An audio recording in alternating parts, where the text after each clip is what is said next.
Welcome to my channel. నేను ఈరోజు చూపించబోయే రెసిపీ తురుము పచ్చడి ఎలా చేయాలా అనే రెసిపీని చూపించబోతున్నాను. నేను ఒక అంటు మామిడికాయ అంటే బెంగళూరు మామిడికాయ ఒకటి తీసుకున్నాను. దాన్ని తురిమి పెట్టుకున్నాను. దాంట్లో వేయాల్సిన ప్రాసెస్ అంతా ఇప్పుడు చూపిస్తాను చూడండి. దానికి కావాల్సిన కారపొడి, మిరప్పొడి అండి.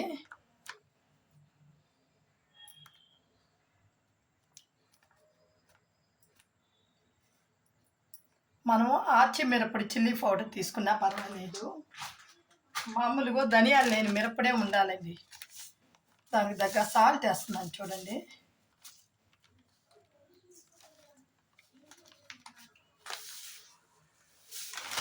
ఒక స్పూను ఒకటిన్నర స్పూన్ వేస్తే చాలండి. మెంతులు ఆవాల పొడి కూడా దానికి తగ్గట్టు ఒక స్పూన్ చాలండి, ఎక్కువ పని లేదండి. చేదు ఎక్కువగా ఉంటుంది అన్నమాట.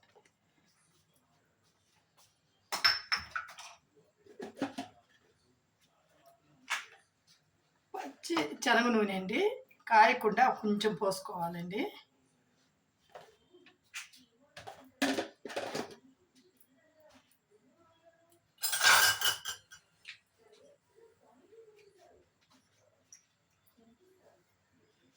చూడండి, ఇలా కలిపెట్టేసి ఇప్పుడు ఇది తిరమాత వేసి చూపిస్తాను చూడండి. సూపర్ టేస్ట్గా ఉంటుందండి. ఇలా చేసుకున్నారంటే ఈజీ మెథడ్ అండి ఇది.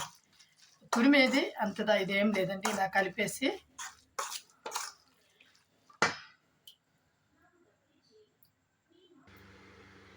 కడాయి పెట్టుకున్నాను. దాంట్లో 3 స్పూన్స్ కానీ 2 స్పూన్స్ కానీ ఆయిల్ చాలండి, ఎక్కువ పడలేదు.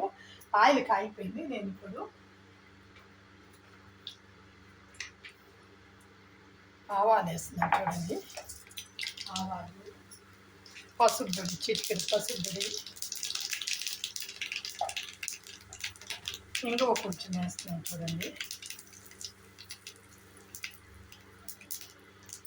ఇది చిట్లిన తర్వాత ఆపేసి ఈ మామిడికాయ తురుము ఆరిపోయిన తర్వాత ఈ మామిడికాయ తురుము దాంట్లో వేసి కలిపేసామంటే సూపర్గా ఉంటుందండి. అది కూడా నేను ఆ ప్రాసెస్ చూపిస్తాను.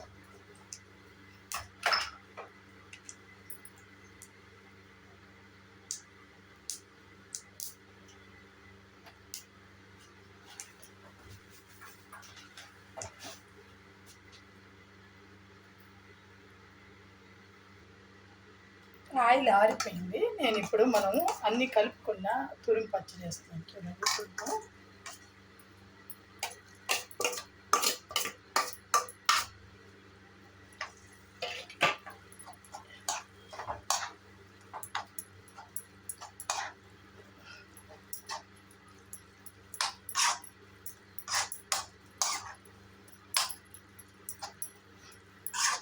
ఇలా చేసుకొని నేను చెప్పినట్టుగా చేసుకొని మీకు నచ్చినట్లయితే ఇది వేడి అన్నంలో సూపర్గా ఉంటుందండి. నెయ్యి వేసుకొని తిన్నా, పెరుగన్నానికి బాగుంటుంది. సైడ్ డిష్గా అన్నిటికీ యూజ్ చేసుకోవచ్చండి.